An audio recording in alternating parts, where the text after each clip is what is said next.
So here's part 2. Here's my deep down on crankbait box. I'm going to make some changes for this next year. When I first started doing this, I separated them into sizes. I've got it labeled right here: 10 to 13, 14 to 15, maybe 16, and then 16 plus. This is your like 6XDs, your Norman DD22s, your anything that dives around 18 to 20 feet, more than 16, your DT16s to 18s and 20s. And this is like 5XD, Strike King, Rapala 14s, and stuff like that. A lot of these. This part right here gets the most attention. I love my 5XDs. Probably my favorite crankbait in the summer, no doubt about it. In my mind, I catch so many fish, so many big fish with it. And then here I've got things like my Bomber fat-free shed. Oh, that shouldn't even be in there. I got my wiggle warts in here. They dive around 10 feet or so, I think, 8 to 10. I keep them in there. They're big ones. And then these two, I catch a lot of fish in those in the summertime. These big wiggle warts. I'm surprised. I really do for some reason. I catch a lot of big fish with those. Chad was with me when I caught a big fish on that on Oconee. 6-pounder. Got DT10s, got some of these, what I call trash crankbaits. I don't like them, they're worthless, but you know, some of my customers want to use them, some friends I take out. I've also got one of the new crankbaits. It's really good. I plan on catching a lot of fish on this probably this fall. I got a tournament in October, or November on Oconee, and this is a Strike King 3XD. It dives 8 to 12 feet, I believe, something like that. It's going to be a great bait, that small body. It's going to be a fish catcher like that 5XD, no doubt about it. And also I've got one thing, when I'm fishing deep sometimes, and I'm on a school of fish, I like to mix it up. And you throw your 3/4 ounce rattle trap. I usually keep that in there with, and I'll expand that a little bit for next season.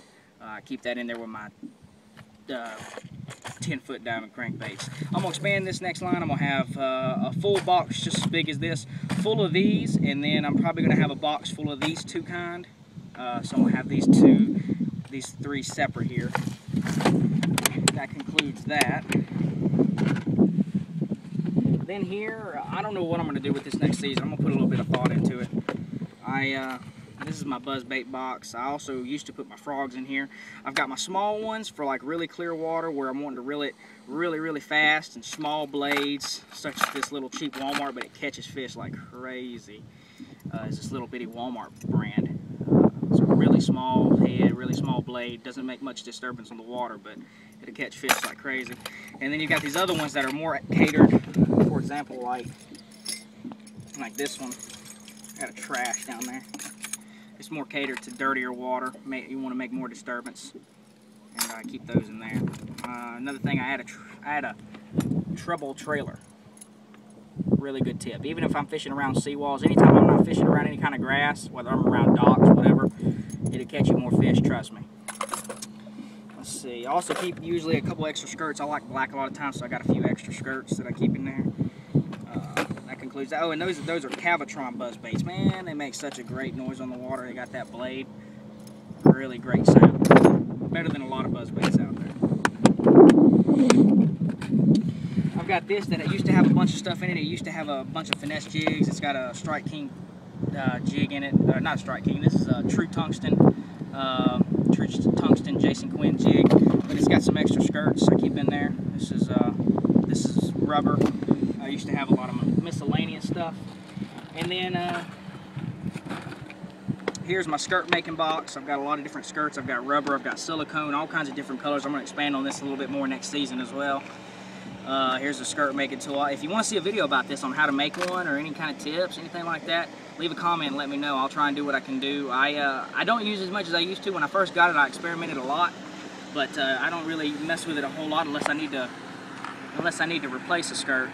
I don't really experiment with new colors and stuff too much. And then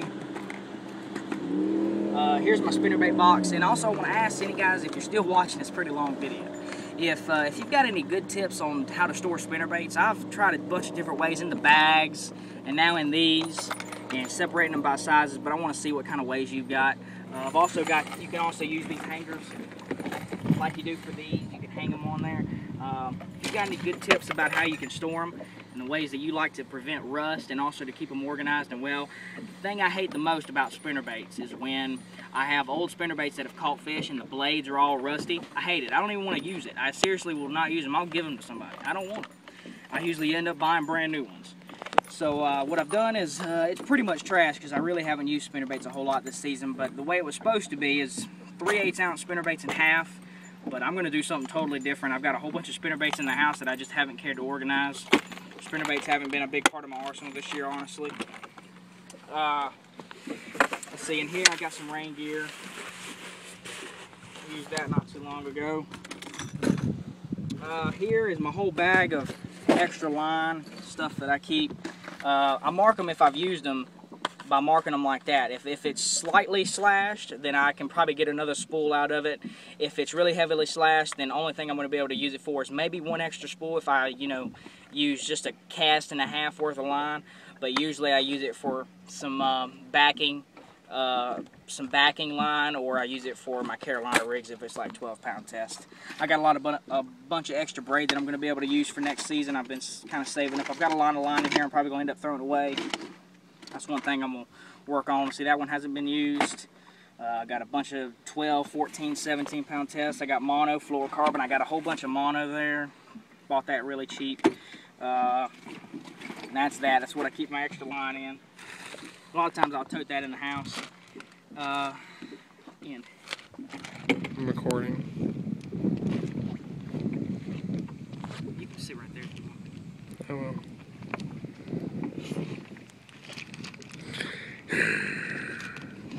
Come on, man, we need to go. Come on. I'm recording. Oh, you're recording? Yeah. Fuck. Alright, Alright, so here's pretty much all my soft plastics. This is how I organize them, at least for now. I keep them in the plastic bags and I organize them by what exact thing they are. Like, for example, I use a lot of Senkos and go through a lot of them. So I have a complete bag just for Senkos. Got them in different colors, different brands. I got them from UV Tight Lines. I got them from Big Bite Baits. I've got them from Gary Yamamoto, of course. I've also got them from Strike King. I've got them from Berkley. Love my Senkos, and I keep all my plastics in this bag once I seal them up.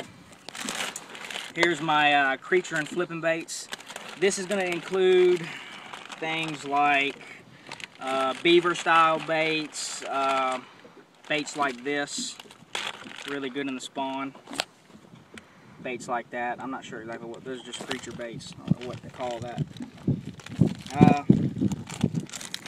I've got some extra ones, extra things that I've used a little bit, and maybe I don't have a package for. I keep them in extra bags, and I use them a lot when I'm practice fishing, or I have other people in the boat, or maybe if I'm sight fishing and I'm catching a lot of fish or something, I'll use these just to get through them. I've got Jean LaRue biffle bugs. Haven't caught any fish on those, honestly. I've just gone through them. I've got these in different colors. That's the same thing as I just showed you, just a different brand. Here is a really good bait. I caught a 10-pound bass. No, not that one. I caught a 10-pound bass on this bait. I should be showing you in a second. See, I got these beaver type baits and Reaction Innovations. Also, the Perfect Plastic Strike King. If I have any more of them. I don't. Anyway, it's the same bait as I showed you, that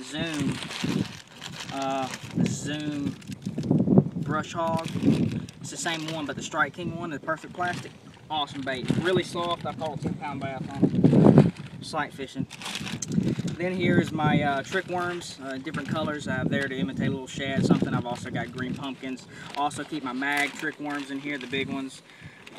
Any kind of trick worms go in here. Use that a lot on Oconee and Sinclair. Here's my big worm box. This is not 10-inch worms. This is the big old worms. Big old Strike King Rage Tail. That's bigger than an average like Zoom monster worm, so I use them. This is my big worms right here. Big creep tail worm. This is for pretty much solely fishing offshore. One thing I learned when I got into big worm fishing is that these worms don't do very good when you're fishing like docks or something. These big worms like the Rage Tail and the creep tail worms are pretty much for offshore fishing.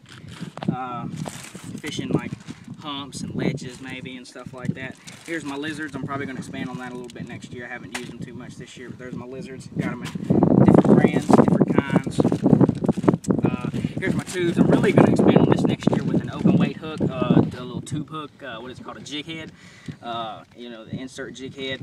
I only have a few of these. I also have my flipping tubes. I imagine that probably when I get enough of them, I'm going to have 2 different bags. I'm going to have, probably going to have finesse tubes, which would be on the jig head or maybe a small Texas rig, and then I'm going to have another one that's going to be my big flipping, you know, 4 to 5 inch tube, maybe bigger for the sight fishing, and I'm going to use solely for flipping. I'm going to expand on that for next season, no doubt about it. And then here's my finesse and flukes bag. I keep all my really small finesse worms like Berkley Hamper finesse worms, big bite baits, creek tail worm, awesome bait. The only problem I have with those is that, especially when I'm dealing with spotted bass, they bite the tail so much. I can hardly land fish a lot. They bite the tail. They just love the tail of it. Here's a little finesse worm from Strike King 3X plastic. Like I said, I also have my flukes, ones to imitate shad and also natural ones. Then I've got my jig trailers and craws bag. This is for anything that's going to be a jig trailer or a full crawfish, like a rage tail, a full rage tail, or a chunk, anything for that. A Texas rig crawfish. Also, I've got my double tail grubs in here for jigs.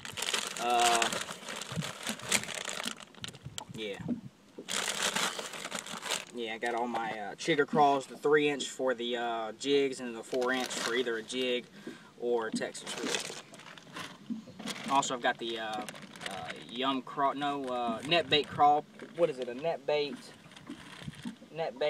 baby pack of crawl. Those are awesome baits. I used to catch so many fish with those. I don't as much as I used to. And this is just a worm bag. I have a few miscellaneous stuff in here. I have this is like swimming worms. This is Zoom Speed Crawl. A lot of people catch fish on those a lot in like Texas, or not Texas, but Florida. Here's these black worms. I used to use these a lot for Texas rig fishing on lighted docks. Is Zoom U-tail. Any kind of worm like that. Any kind of swimming worm, or curl tail. What goes in there. Then I've got my 10-inch worm. This is for Zoom Old Monsters, along with my UV 10-inch worms. Check them out. Also, another really great 10-inch worm. I've had a lot of success with it the little bit that I've used it. It's the Lake Fork. I love it. It's got some rib. It's got the ribs on it. Love that. Got an awesome garlic cell. What do you think? There's some ducks. What do they think about it? I think it smells good. It's an awesome bait. So check it out, guys.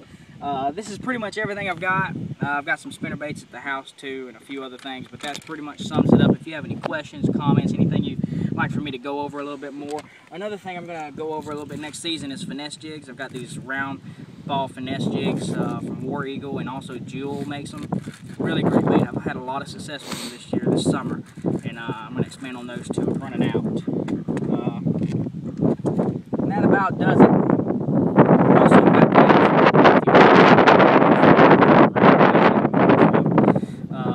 3/8-ounce jig head with my swim baits. I'm going to expand on that a little bit too. My voice is wore out. I think I'm about done for the day. It's a long video. Questions, go ahead and leave them. Anything you want me to go over.